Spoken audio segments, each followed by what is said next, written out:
بلوچستان میں بلوچ تنظیموں کی دہشت گرد تنظیموں کی دہشت گردی، آئے دن ان کے حملے اور ایک سے ایک بڑھ کر کارروائی، اور خاص طور پہ پنجاب کے رہنے والے شہریوں کو نشانہ بنانا، اس پر سوالات اٹھ رہے ہیں۔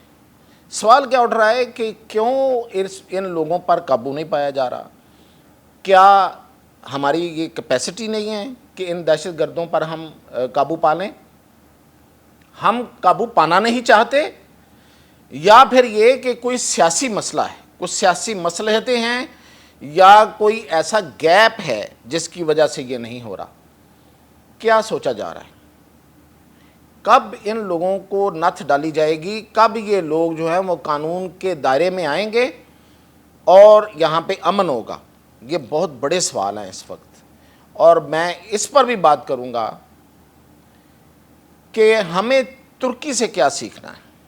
ترکی نے ایک بہت بڑی کامیابی حاصل کی ہے، اسی طرح کی ایک کامیابی جس کے حوالے سے سوالات اٹھ رہے ہیں پاکستان کے اندر، اور پھر یہ کہ ترکی اور بلوچستان کا آپس میں کیا تعلق ہے، تو یہاں پہ کون سے لوگ ہیں، یہ ان سب سوالوں پہ بات کرتے ہیں میاں طاہر۔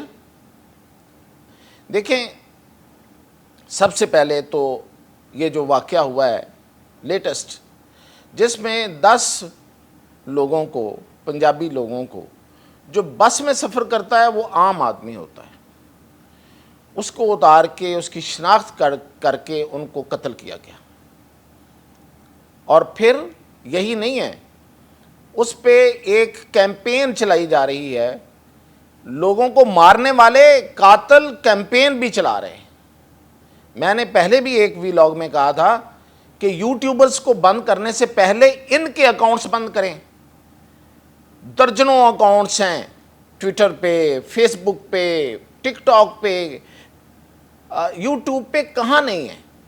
اور پھر یہ کہ یہ باقاعدہ ایک فلم سازی کرتے ہیں، اس کو پھر وہ اپنے اس پہ ڈالتے ہیں اور لوگوں کو اپنی مرضی کا بیانیہ جو ہے وہ پہنچا دیتے ہیں۔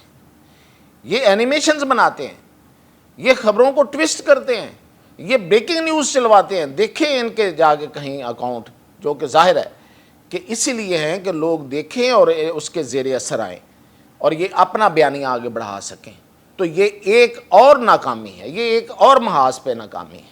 اب آتے ہیں کہ یہ جو واقعات ہو رہے ہیں اور روزانہ ہو رہے ہیں، یہ جو ہوا ہے یہ کوئی ایک واقعہ تھوڑا ہے، اسی دن 3 واقعات ہوئے ہیں، اسی رات کو ایک جگہ پہ ٹرکوں کو آگ لگائی، بدلت 3 ناکے تھے، یہی نہیں تھے، اور بھی 2 اور جگہوں پہ بھی انہوں نے ناکے لگائے، سڑک پہ روکا گاڑیوں کو، کہیں آگ لگائی ہے، کہیں سے لوگ اتارے ہیں ان کو مارا، کہیں سے سامان چھینا ہے۔ تو یہ اصل میں یہ لوگ کیوں قابو نہیں ان پہ پایا جا رہا؟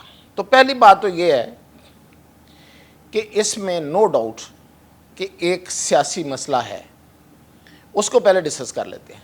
سیاسی مسئلہ یہ ہے کہ سابق ادوار 2 ایسے، اس سمیت پچھلا ایک دور جس میں قدوس بزنجو وزیر اعلیٰ تھے اور اب یہ سرفراز بگٹی ہیں، جب آپ کوئی کمزور آدمی لے کے آتے ہیں حکومت میں تو اس کی کمزوری پورا سسٹم بھگتتا ہے۔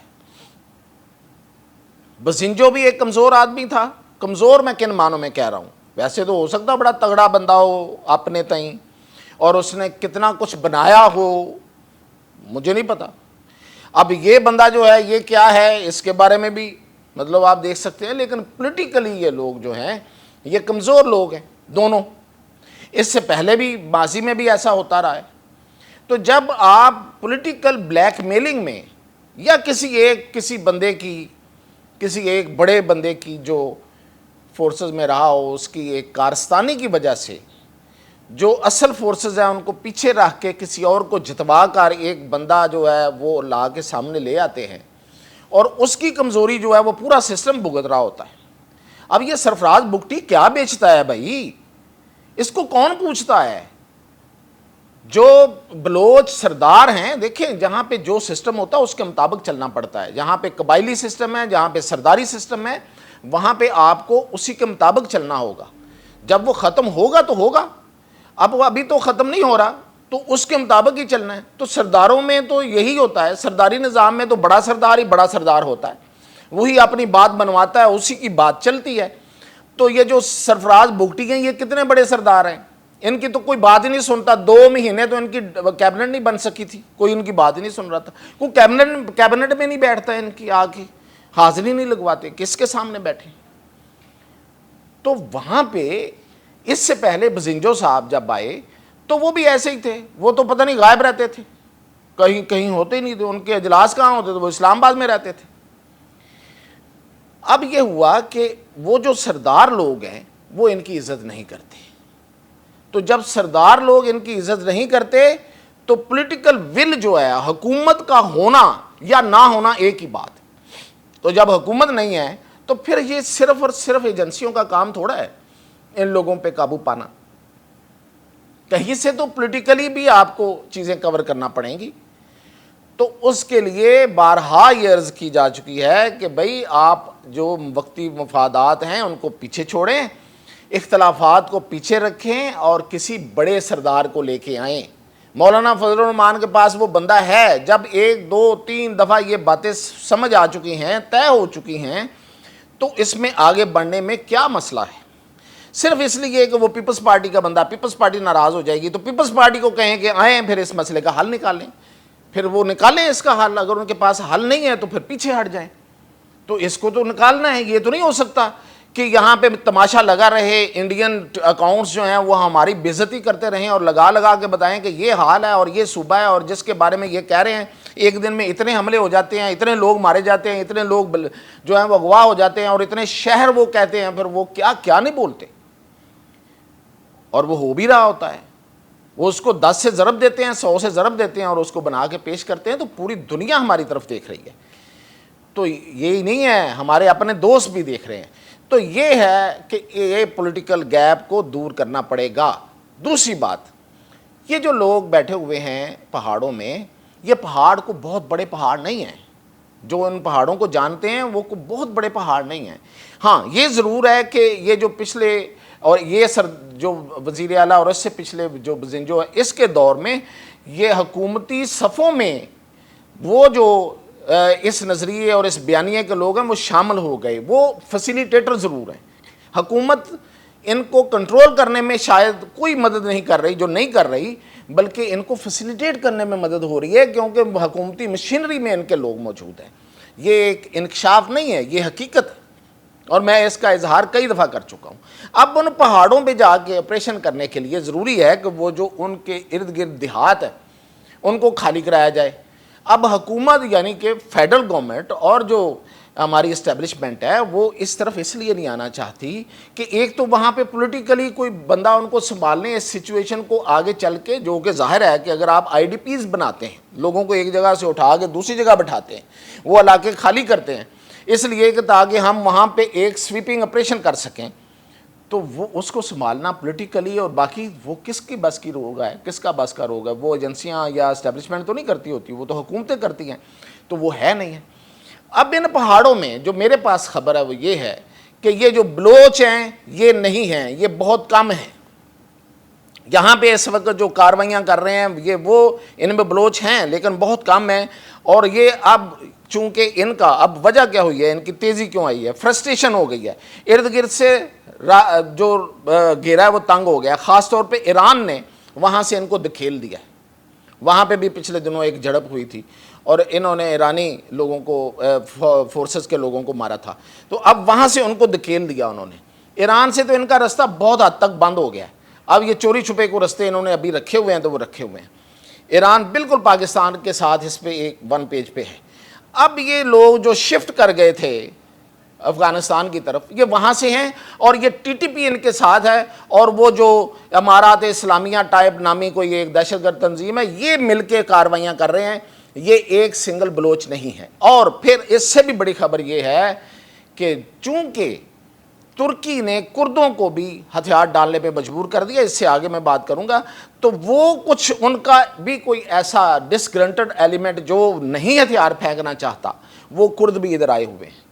تو یہاں پہ ان پہاڑوں میں اس وقت غیر ملکیوں کی ایک اچھی خاصی تعداد ہے, یہ میں خبر دے رہا ہوں. بہت بڑی تعداد ہے یہاں پہ جو کرد بھی ہیں, جو تاجک بھی ہیں, جو ازبک بھی ہیں. اور ٹی ٹی پی والے، ان کو پوری طرح سے اب یہ چین ثابت کرنا، نکالنا ثابت ہو چکی ہے، لیکن اس کو ڈوزیئر کے طور پہ لے کے جانا اور پھر اس پہ کوئی کاروائی کرانا حکومت پاکستان کا کام ہے کہ ان کو اجیت دوول اور حکومت بھارت جو ہے وہ پوری طرح سے فنڈنگ کر رہی ہے، اور اس میں افغان طالبان شامل ہیں۔ تو یہ رابطہ کاٹنا پڑے گا، یہ رابطے کاٹنا پڑیں گے ان لوگوں کو یہاں پہ، اور یہ بے رحمانہ ایک آپریشن، اور آئی ڈی پیز ہوتے ہیں تو ہوں، حکومت بدلیں، یہ ہے ان کے حل، ورنہ کیا ہے یہ اسی طرح رہے گا۔ 10 پنجابیوں کو، میں تو نہیں رو رہا، لیکن 10 پنجابیوں کا قتل ہونا ایک بہت بڑی بات ہے، کتنا بڑا صوبہ ہے، اس میں کتنا بڑی ایک نفرت کی ایک لہر ہے، تو کیا کریں گے بھائی، یہ بڑھتی چلی جائے گی، ایک صوبہ تو آپ کا ڈسٹرب ہے، یہ بھی کرنا ہے۔ اچھا جی، اب اس سے آگے چلتے ہیں، اس سے آگے یہ ہے کہ یہ جو ترک ہیں، ترک کرد جو ہیں، ترکوں کے اور شام کے کرد اور ایران کے کرد، یہ کرد جو ہیں یہ ان بلوچوں کے ساتھ ملے ہوئے تھے، یہ ایک چین تھی پوری۔ اس پہ اردوان نے آ کے یہاں پہ ایک فارمولہ بھی دیا تھا، ہم نے اس پہ عمل نہیں کیا، انہوں نے کر لیا ہے۔ اب ہمیں سبق کیا حاصل کرنا ترکی سے؟ ترکی نے کیا کیا؟ 40 سال کی ان کی ان کردوں کے ساتھ لڑائی ہے، اس کو آج دیکھیں آپ، میں ابھی تصویریں بھی آپ کو دکھا رہا ہوں کہ وہاں کی سب سے بڑی جو تنظیم PKK ہے، اس نے ہتھیار پھینک دیا، ان کے ہتھیار جلائے جا رہے ہیں۔ یہ ترکی کی کامیابی ہے۔ اس نے کیسے کامیابی حاصل کی؟ جیسے بھی کی، مثلا انہوں نے شام میں جا کے خود اپنے آپ کو ثابت کیا، شام میں داخل ہو گیا ترکی، اس نے شام کی اپنی حکومت ہے ان کی اب، تو وہاں پہ بیٹھے ہوئے کرد تنگ کر رہے تھے، عراق میں بیٹھے ہوئے تو کرد تنگ کر رہے تھے، انہوں نے عراق کا بھی بڑی حد تک وہاں پہ اپنا اثر سوکھ جو ہے وہ بڑھا لیا ہے۔ اب اس لڑائی میں، اس جنگ میں ایران کو بھی سمجھ آ گئی ہے، تو وہ بھی اب ترکی کے خلاف نہیں جا رہا، تو یہ کرد بھی جو ہے وہ مطلب ان کے لیے ٹیم ہو گئے۔ اب وہاں پہ شام میں جو مذاکرات ہو رہے ہیں وہ یہ ہو رہے ہیں کہ کرد اپنے علاقوں میں چلے جائیں، اور امریکہ اس میں بیٹھا ہوا ہے گرنٹر کی طور پہ، خود ترکی بیٹھا ہوا ہے، فرانس بیٹھا ہوا ہے۔ تو یہ اگر وہ 40 سال کی اس لڑائی کو ترکی اس طرح کی سفارتکاری اور اپنے شام کے اندر اپنا اثر سوکھ بڑھا کے اس کو اپنا بنا کے ان لوگوں کو کارنر کر سکتا ہے، تو ہم کیوں نہیں کر سکتے؟ ہم افغانستان میں داخل ہو کے افغانستان کو اپنا کیوں نہیں بنا سکتے؟ ابھی آپ کو میں نے خبر دی تھی کہ روس نے اس کو تسلیم کیا ہے، روس ہماری مدد کو نہیں آئے گا، روس کی KGB جو ہے وہ ہمیشہ پاکستان کے خلاف استعمال ہوئی ہے، اس لیے خاطر جمع رکھیں، روسی ہمارے خلاف کام کریں گے، تو افغانستان پہ قابو ڈالنا ہوگا۔ ایران پہ ہم نے کر لیا، یہ ہمارا کریڈٹ ہے، میں کریڈٹ لیتا ہوں، میں گورنمنٹ کو کریڈٹ دیتا ہوں، اس کا اسٹیبلشمنٹ کو کریڈٹ دیتا ہوں، لیکن بھئی اس افغانستان کو بھی تو کنٹرول کریں، وہاں سے ہر جو جتنی بھی یہ لعنت ہے، جتنا بھی یہ ہمارے پہ مصیبتیں ہیں، وہاں سے نازل ہوتی ہیں، بھارت تو کرے گا۔ تو یہ کرنے کا کام ہے، اس وقت ترکی سے سیکھیں، ترکی نے کس طریقے سے ان ملکوں پہ اپنا جا کے اثر سوکھ بنایا اور اس نے کردوں کو ہتھیار پھینکنے پہ مجبور کر دیا، اور وہ ان کا جو وہ والا ایلیمنٹ ہے جو ہتھیار نہیں پھینکنا چاہتا، وہ آ کے اس وقت بلوچستان میں بیٹھ گیا ہے، اور یہ ان کے ساتھ اور وہ TTP اور دوسرے دہشت گرد، انٹرنیشنل دہشت گرد یہاں پہ آگے ہیں اور یہ کارروائیاں کر رہے ہیں۔ تو اس وقت ہمیں ان سارے ایک ٹائم پہ سیاست، آپریشن، IDPs اور سفارتکاری، اس پہ توجہ دینے کی ضرورت ہے، ورنہ یہ معاملہ قابو میں نہیں آنے والا۔ مزید اپڈیٹ کے ساتھ حاضر ہوں۔